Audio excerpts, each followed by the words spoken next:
লোৎসে পৃথিবীর কততম সর্বোচ্চ পর্বত শৃঙ্গ? চতুর্থ। লোৎসে পৃথিবীর চতুর্থ সর্বোচ্চ পর্বত শৃঙ্গ। বোয়িং কোন দেশের উড়োজাহাজ company?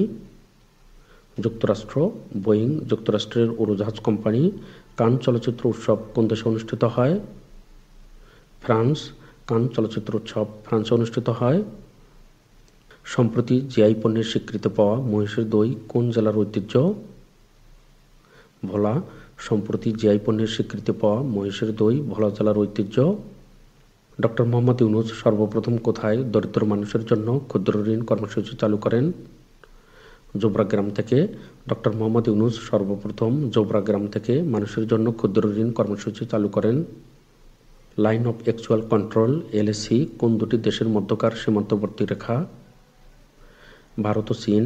Line of actual control Bharat ও চীনের মধ্যকার সীমান্তবর্তী রেখা। বাংলাদেশের বৃহত্তম দ্বীপ জেলা কোনটি? ভোলা। বাংলাদেশের বৃহত্তম দ্বীপ জেলা ভোলা।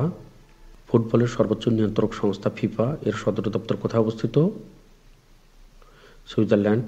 ফিফা এর সদর দপ্তর সুইজারল্যান্ডে অবস্থিত। ফিফা কবে গঠিত হয়? 1904 সালে। 1904 সালে ফিফা গঠিত হয়। নিক্কেই এশিয়া কোন দেশভিত্তিক সংবাদ মাধ্যম?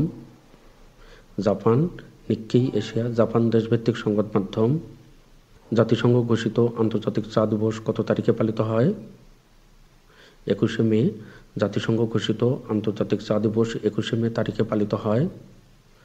দেশে কয়টি চা নিলাম কেন্দ্র রয়েছে? 3টি। দেশে 3টি চা নিলাম কেন্দ্র রয়েছে, চট্টগ্রাম, শ্রীমঙ্গল ও পঞ্চগড়। গোল্ডেন ডোম কোন দেশের পরিকল্পনাধীন ক্ষেপণাস্ত্র প্রতিরক্ষা ব্যবস্থা? যুক্তরাষ্ট্র। সম্প্রতি কোন পাকিস্তানি সেনা কর্মকর্তাকে ফিল্ড মার্শাল পদে উন্নীত করা হয়েছে? জেনারেল আসিম মুনির। সম্প্রতি পাকিস্তানের জেনারেল আসিম মুনিরকে ফিল্ড মার্শাল পদে উন্নীত করা হয়েছে। সম্প্রতি সরকার কোন দেশ হতে এলএনজি ও সার ক্রয়ের চুক্তি করেছে?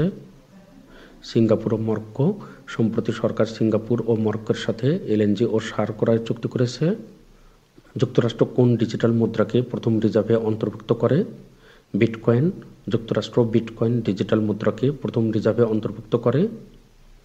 সম্প্রতি বাংলাদেশে সরাসরি ফ্লাইট পরিচালনার অনুমোদন পেয়েছে কোন পাকিস্তানি সংস্থা? এয়ারসিয়াল। সম্প্রতি বাংলাদেশে সরাসরি ফ্লাইট পরিচালনার অনুমোদন পেয়েছে এয়ারসিয়াল। সম্প্রতি গাজায় অসহনীয় সামরিক অভিযানের জেরে ইসরায়েলের সঙ্গে বাণিজ্য আলোচনা স্থগিত করেছে কোন দেশ? যুক্তরাজ্য।